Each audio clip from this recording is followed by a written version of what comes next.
Guys, let's get more news about Warriors, but first don't forget to subscribe and leave your like. Rob Parker, after refusing to call Steph Curry clutch on Olympic final, hits back at Gilbert Arenas over recent criticism, got their panties in a bunch. Golden State Warrior star Stephen Curry is renowned for his clutch shooting. With Curry on the court, no team's lead is safe, as his three-point shooting can instantly turn a game around. Recently, Curry delivered yet another clutch performance in the Olympics final, where he represented Team USA. His dominant play helped secure a historic victory over France, earning Team USA the gold medal. After the game, numerous NBA stars and analysts shared their views on Curry's clutch shots. Among them was Rob Parker, who made a bold statement that left the basketball in a loss for words. Parker claimed that Stephen Curry's final quarter performance against France was not clutch. "I didn't trash Steph Curry and say he was garbage, or that his performance in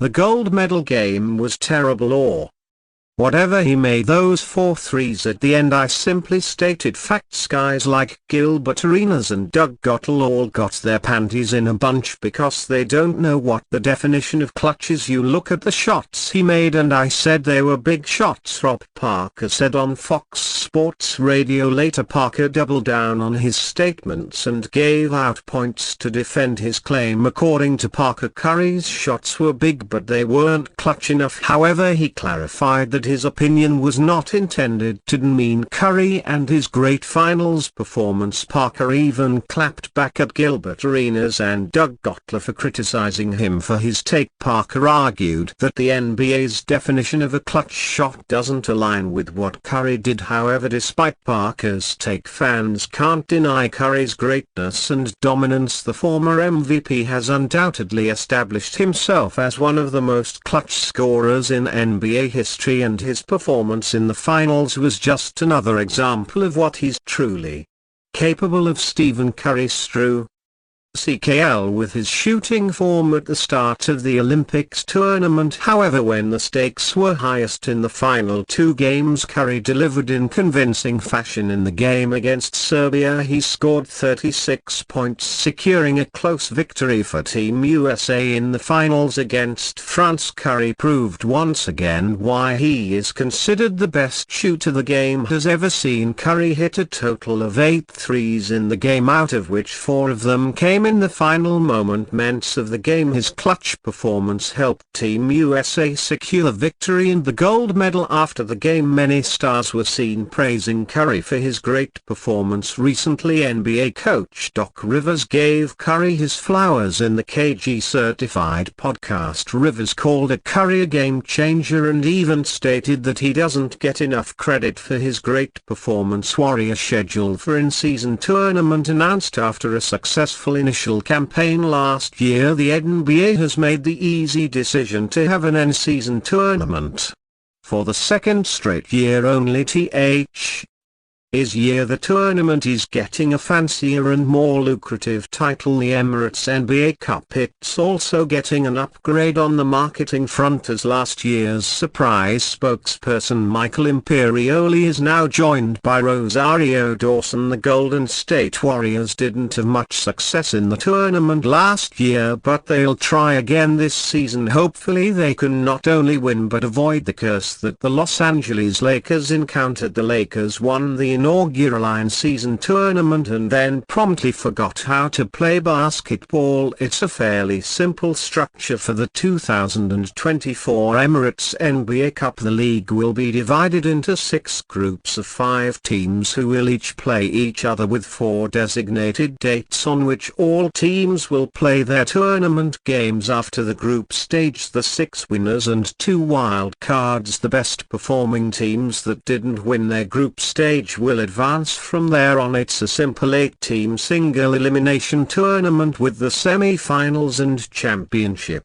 taking place in Las Vegas. The BS begin their Emirates NBA Cup on Tuesday, November 12 when they host the Dallas Mavericks, and Klay Thompson's return to the Bay Area. They then host the Memphis Grizzlies that Friday, November 15, before finishing out with 2 road games against the New Orleans Pelicans on Friday, November 22, and against the Denver Nuggets on Tuesday, December 3. The games against Dallas and Denver will be on TNT, while the showdown against the Grizzlies is on ESPN. The game in Nolu is a local broadcast-only game should the Warriors advance. The semi-finals are on Saturday, December 14, with the championship on Tuesday, December 17. As with last year, Emirates NBA Cup games are part of the team's regular season schedule, so the stakes extend beyond the tournament. Each win and loss goes in the standings too. For the teams that don't make it to the championship game, additional games will be added to the schedule to bring every team to 82 contests. Proposed Warriors trade would move massive haul for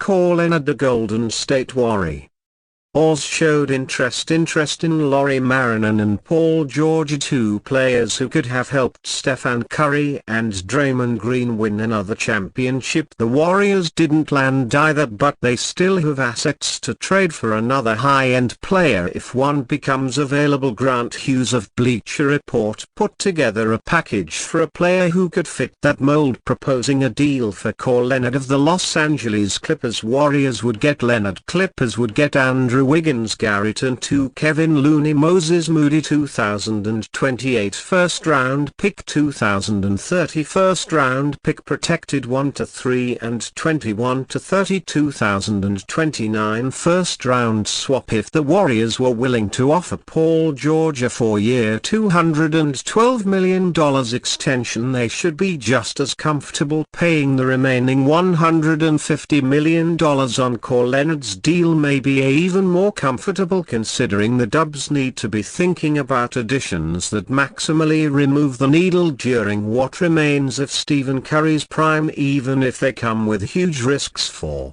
Golden State to break into the contender class. It needs a legitimate second star to support Curry. Leonard, who played 68 games last season and outpaced Steph in both estimated plus-minus rate stat and estimated wins, a cumulative stat, could do much more than that. Hughes wrote on August 14, depending on the night, he'd often be the Warriors' best player, whether Curry was in the lineup or not. In trade talks for Markkanen, the Golden State Warriors didn't show a willingness to move Brandon Podmski and Jonathan Kuminga. According to Kendra Andrew of ESPN, the Warriors don't want to trade either player unless it helps bring the team long-term success. The Warriors are holding high value in their younger pieces, sources told ESPN, including Podmski and 4th-year forward Jonathan Kuminga. Andrews wrote on August 8, any trade incorporating either player would have to help with the long-term success of the team more than they would. Sources added Markkanen, only 27 years old, would have done that. He could have given their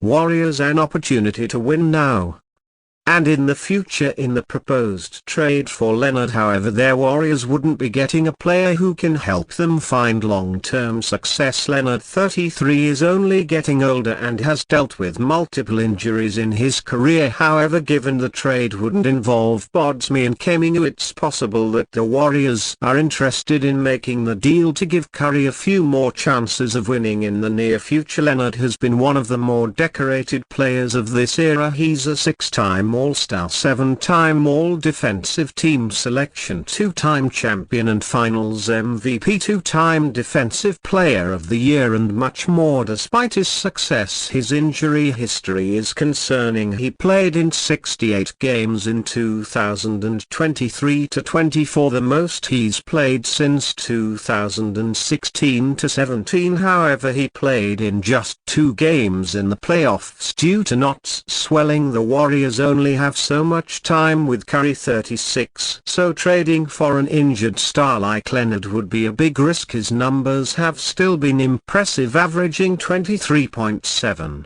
points, 6.1 rebounds and 1.6 st.